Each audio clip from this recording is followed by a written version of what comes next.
அன்றைய தினம் அப்படி விடியும் என்று தூத்துக்குடி மக்கள் எதிர்பார்த்திருக்கவில்லை. மனித கை ஒன்றை தெருநாய்கள் கடித்து தின்றதை பார்த்தவர்களுக்கு அதிர்ச்சியோ அதிர்ச்சி. அவர்கள் கொடுத்த தகவலை தொடர்ந்து அந்த இடத்தை தோண்டி பார்த்த போலீசாருக்கு இன்னும் அதிர்ச்சி. ஒன்றன் மீது ஒன்றாக 2 வாலிபர்களின் உடல்கள் அங்கு புதைக்கப்பட்டு இருந்ததே அதற்கு காரணம். கொலைக்கு காரணம் கஞ்சா விற்பனையா அல்லது அடிதடி வழக்கா என்கிற குழப்பம்தான் புரியாத புதிர்.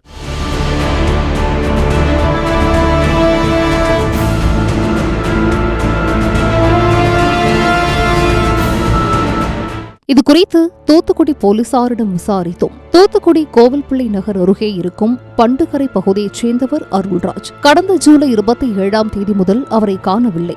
இதுகுறித்து அவரின் தந்தை பொன்ராஜ் தெர்மல் நகர் காவல் நிலையத்தில் புகார் கொடுத்திருந்தார். இந்நிலையில் பண்டுகரை குப்பை கொட்டும் கால்வாய் கரையோரத்தில் புதைக்கப்பட்ட நிலையில் ஒருவரது கை விரல்கள் வெளியே தெரிந்திருக்கிறது. அந்த விரல்களை கடிக்க தெருநாய்கள் மண்ணை தோண்டியிருக்கின்றன. அப்போது ஒரு கை வெளியே வந்திருக்கிறது.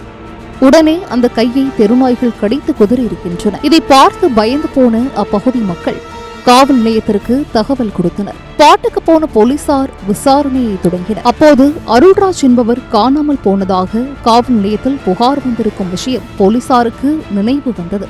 அப்படியானால் இது அருள்ராஜின் கையாக கூட இருக்கலாம் என்ற முடிவுக்கு வந்த போலீசார் அந்த இடத்தை தோண்டி பார்க்க முடிவு செய்தனர். அப்போது இருட்டிவிட்டதால் மறுநாள் தோண்டலாம் என முடிவு செய்தனர். அதைத் தொடர்ந்து மறுநாள் தாசில்தார் முன்னிலையில் அந்த இடம் தோண்டப்பட்டது. ஆனால் காணாமல் போன அருள்ராஜுக்கு பதிலாக அவரது அண்ணன் மாரிபாண்டியனின் உடல் அங்கே இருந்தது. அப்போ அருள்ராஜ் என்ன ஆனார் என்று போலீசார் குழம்பி நிற்க தொடர்ந்து தோண்டி பார்ப்போம் என மக்கள் சொன்னார்கள். உடனே மேலும் அதே இடம் தோண்டப்பட்டது. அப்போது இன்னொரு உடலும் வெளியே வந்தது. அது அருள்ராஜின் உடல். அண்ணன் தம்பி இருவரையும் யாரோ கொன்று புதைத்துள்ளனர் என்ற முடிவுக்கு போலீசார் வந்தனர்.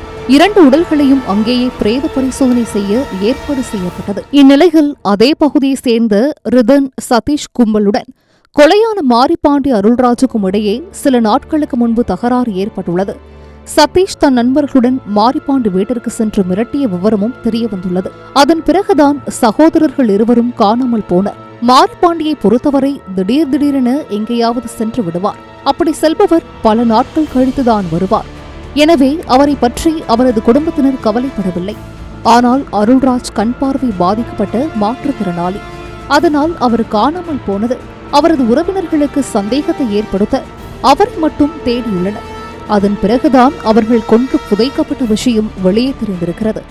அதைத் தொடர்ந்து ரிதன் விசாரணை வளையத்திற்குள் கொண்டு வரப்பட்டார். ஆமா, நாங்க தான் அவர்களை தீர்த்து கட்டி புதைத்தோம். எங்கள் தொழிலுக்கு அவர்கள் இடைஞ்சலாக இருந்தனர். இதனால் அவர்களது வீட்டுக்கே போய் எச்சரித்தோம். உடனே போலீசுக்கு போவோம் என்றனர். அதன் பிறகுதான் அவர்களை ஒரு இடத்திற்கு வரவழைத்து அடித்தே கொன்றோம். பிறகு இருவரது உடலையும் ஒரே இடத்தில் புதைத்தோம்.